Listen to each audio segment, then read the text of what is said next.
In Atlanta, the race is on to get ready for the 1996 Summer Games. The city is prepping and primping. Athletes are training hard.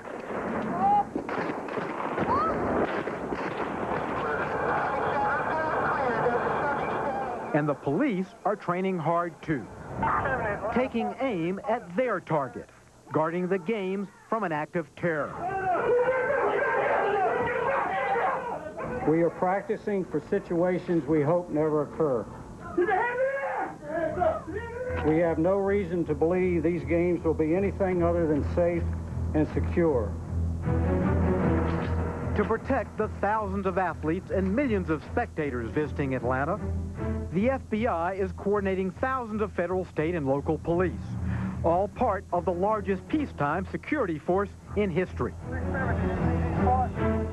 All training for a race against time and memory. Training to keep Atlanta from turning into this, a nightmare that haunts the Olympics.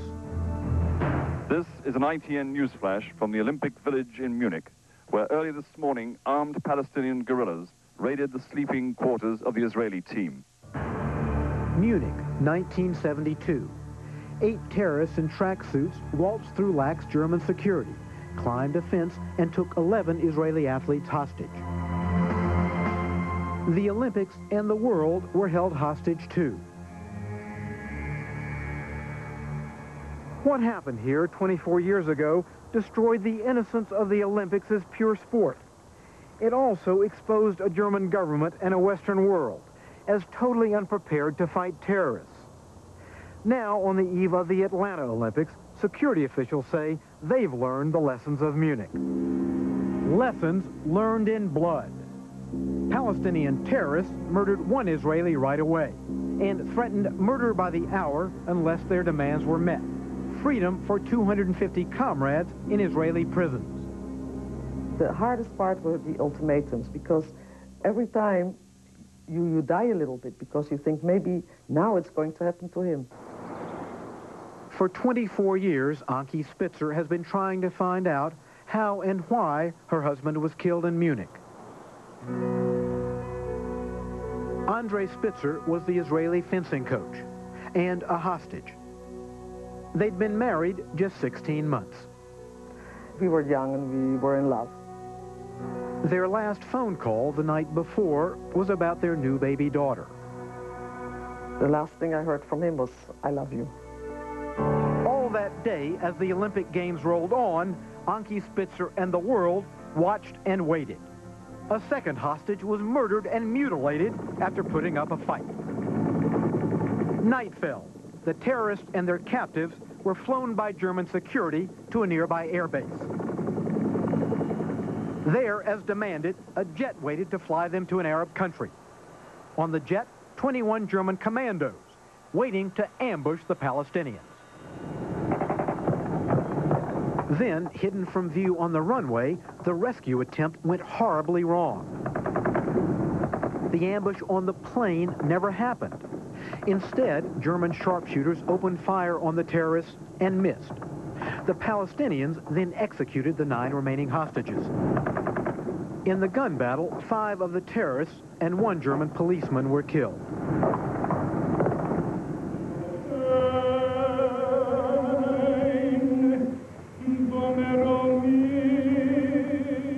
The Israeli athletes were flown home for burial.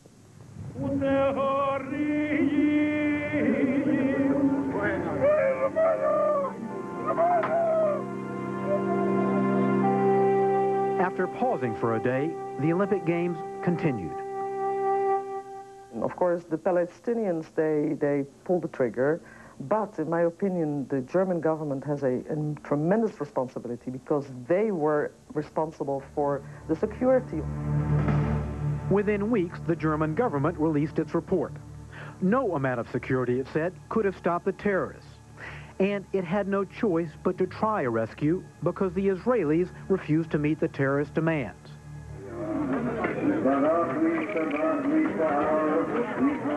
That report never did satisfy Ankie Spitzer. For the next 2 decades, she fought for more answers. She says she begged German officials for any records about Andre's death.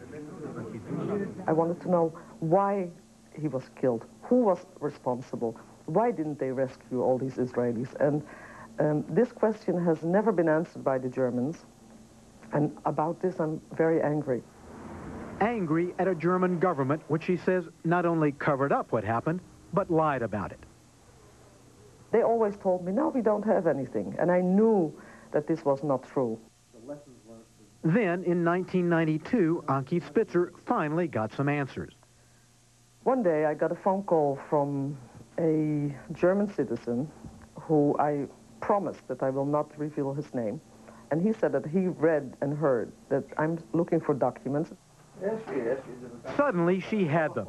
900 crime scene photos, autopsy reports, 3,000 pages of records, all from German government files that she says officials told her didn't exist. In them, she found her answers. Now I know that he was killed by bullets right in his heart, in his upper body, and I know that he did not explode, and he wasn't burned. This I saw in the pictures, but why do I have to go for 20 years to get this simple information? Armed with the Germans' own reports, lawyers for Spitzer and the other families filed suit against the German government. The documents, they say, tell the story of the failed rescue. How German commandos, hiding inside what was supposed to be the terrorist getaway jet, decided the operation was too risky and walked away. 5 minutes before the helicopters landed with the hostages, the whole commando crew decided to escape because they decided it was too dangerous. They didn't want to do it. At this point, as the documents show, German sharpshooters opened fire. They brought in 5 sharpshooters in order to take care of 8 terrorists. I mean, why not bring in 500 sharpshooters? They were not prepared at all. They did not have infrared light. It was night. They had no communication between the sharpshooters. Nobody knew what everybody else was going to do. And of the 5 sharpshooters, only 2 fired. The lawsuit claims the police were totally unprepared. It says they opened fire not realizing they were outmanned and outgunned. The documents also show one hostage died of smoke inhalation after the fire truck sent to rescue him got stuck in traffic. I promised myself that somebody who did it is going to pay for this. And I'm still trying to get somebody to pay for this. Not financially, to pay with responsibility and justice. No trial date has been set for the $25 million suit, charging the German government with negligence in protecting the athletes. This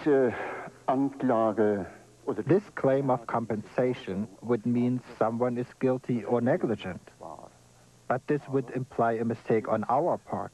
However, no one has been able to name a single act or behavior of ours that was negligent. It is not mandatory for security forces to always be successful. However, their duty is to avoid casualties. The only German official willing to talk to CNN was Bruno Merck. As Bavarian Interior Minister, he negotiated with the terrorists. He calls it the worst day of his life. He denies all of Spitzer's charges and says the documents were always available to the families. He also denies the Olympic Committee pressured the German government to end the crisis so quickly that tragedy was inevitable. I would say this is a nearly slanderous allegation. Our aim was always to save the lives of the hostages, even though the mission ended in failure. To save lives would have required a major police presence, security readiness that didn't exist at the '72 Olympics. German organizers wanted to erase this image, Hitler's 1936 Olympics. Nearly 500 German security police have now sealed off the village and are mounting... Behind the Olympic tragedy, an irony. German security officials ignored warnings from their own police consultant about a possible attack by the PLO. My interpretation was that they would take the chance of the Olympic Games to show their possibilities. They always make A year before the Olympics, George Siebert was hired by Munich police to come up with scenarios for a possible terrorist attack. One of them, eerily similar to what actually happened, warned how the PLO would come into the Olympic Village in the middle of the night and take Israelis hostage. It was not a prediction. It was just the answer to the question, if they would do it, how would they do it? And they did it exactly like 100 times before. 4 years ago, Anki Spitzer went back to the scene of the crime. It's now an apartment building in Munich. I stood there for, I don't know for how long, in that room. I promised myself that somebody is going to pay for these last 21 hours, for the pain and the sorrow and the fear and the mutilation and the murder that went on in this room. Somebody has to pay for it. I'm still, 23 years later, nobody has paid for this. As horrible as the Munich massacre was, it taught Western governments a lesson. They'd better be ready the next time. It was a lesson that terrorists were only too willing to teach, about the power of violence played out on a public stage. And they drove that lesson home again just 8 weeks later, hijacking a German plane, then trading those hostages for the PLO gunmen captured in Munich. Do you think that you achieved anything in the Munich operation? They have made their voice heard by the universe or the world who has not been hearing before. Munich, a turning point for terror, and a wake-up call for the Olympics. When we come back, dress rehearsal for terror. Already filmed White House and somebody else want to be a hero? From high drama to high tech. How Atlanta's security officials are gearing up for the worst. CNN Presents is brought to you by Lexus Luxury Automobiles, the result of a relentless pursuit of perfection. Passion. Aggression. Cool. Confident. Serene. You don't possess just one emotion. Neither should your car. The LS400, the finest automobile in the world.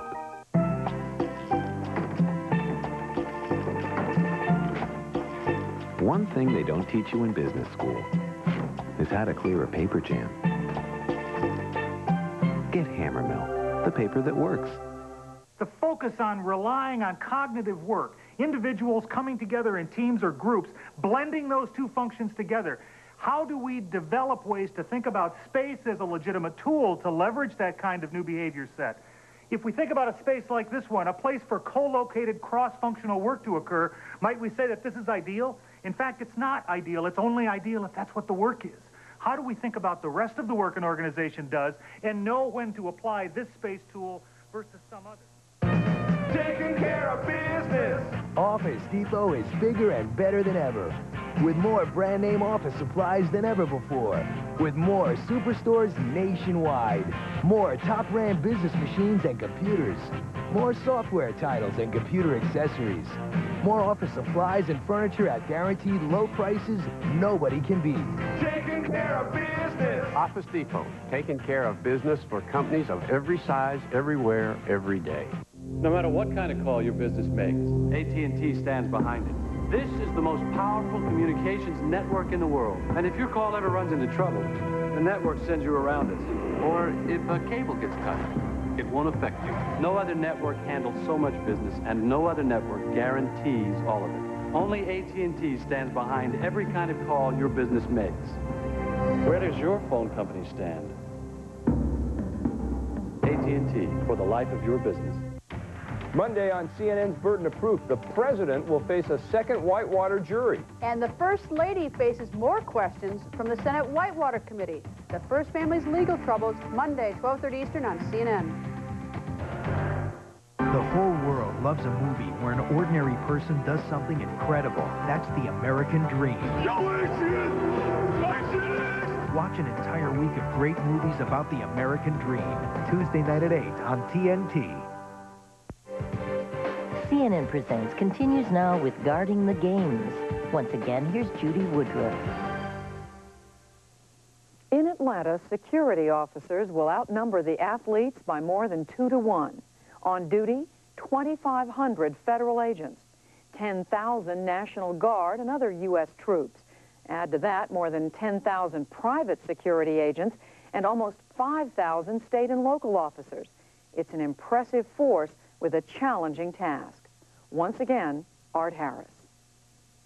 671, 670. Atlanta Park, can you respond? Okay, we have 2 hostages on the front. On a subway deep under the Olympic City, terror on a train. 42, what hostage? Somebody else want to be a hero? Anybody opens their eyes, they die. Anybody move their hands, they die. Atlanta's subway called MARTA. 631, can you go to better location, please? One of more than 500 potential terrorist targets identified by law enforcement. Those who fail to follow directions will be shot immediately. 4 people with guns, dynamite, and grenades take over a train. But it's just an exercise. Call it a tune-up for terror, using Atlanta subways to train police for a hostage crisis. It's just one of many exercises, coordinated with the FBI, to make sure those guarding the games are ready for anything. As the lead law enforcement agency in charge of fighting terrorism, the FBI has held several dress rehearsals, like a royal couple kidnapped, a French diplomat taken hostage by Algerian terrorists. In the FBI war games, terrorists hit Olympic sites, used poison gas. There's even been an exercise starring terrorists with nuclear weapons. We're as well prepared as we can possibly be. How can you say that when you've got this history of terrorism in the world? How can you be ready for anything? Well, I guess we're as ready as we can be. Bill Rathburn ran Olympic security for the LAPD in 1984. He now heads up security for Atlanta's Olympic Committee. We'll have greater ability to manage security for the games than we've ever had before. 2257. Rathburn showed off an arsenal of high-tech gadgets, from hand ID machines. It's taking security to another tier, to a level it's never been at before during the Olympic Games. To spy cameras hidden in street lamps. He says all this makes Atlanta's Olympics the most secure in history.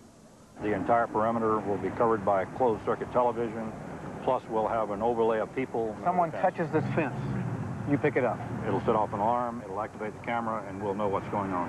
You'll be able to see, cameras will be up here, here, wherever. Covering the entire perimeter. But more than high tech, there's a dizzying array of local, state, and federal agencies, all trying to work together. FBI, ATF, State Department, Secret Service, FAA. Plus 10,000 Army and National Guard troops without guns. And standing by, just in case, the Army's crack Delta Force, trained to tackle terror anytime, anywhere.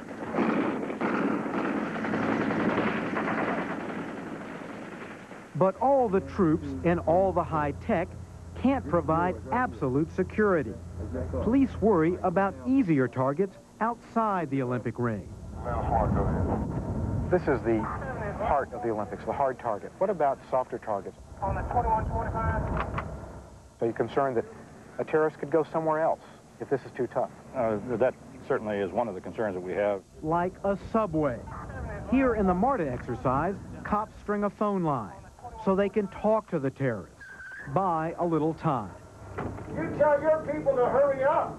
You want to send somebody down to see me, they'll have to be on the train. And I'm not getting off this train. They got hostages over every door and every window with their hand behind their back.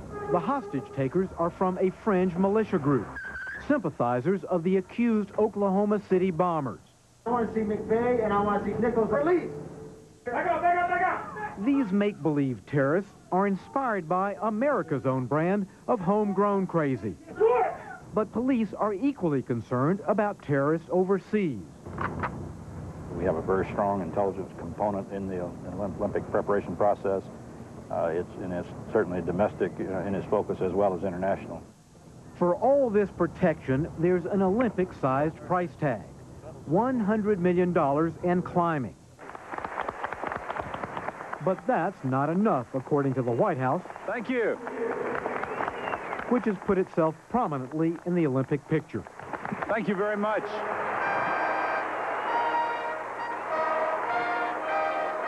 Sources tell CNN that Vice President Gore recently warned Olympic officials they'd better be ready. That public safety was more important than money or medals. He even offered 1,000 more federal workers to back up the largest security force in peacetime history. We have to be prepared with everything from conventional uses of explosives to chemical to biological. Also monitoring the troops, Georgia Senator Sam Nunn, an expert on terrorism.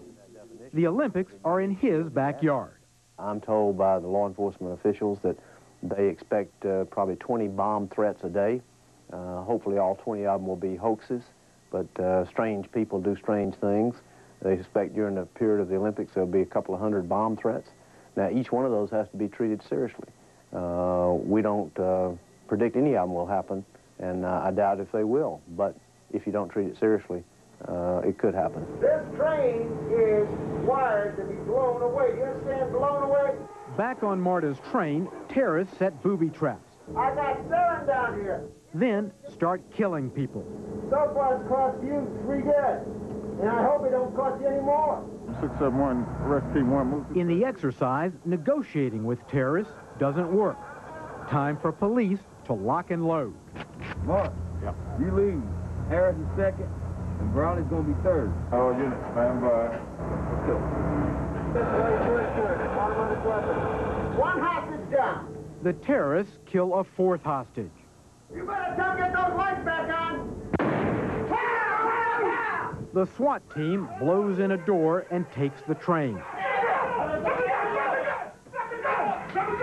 Police kill one terrorist and arrest the others. The hostages go free. But mistakes were made in the mock attack. Too many hostages were killed.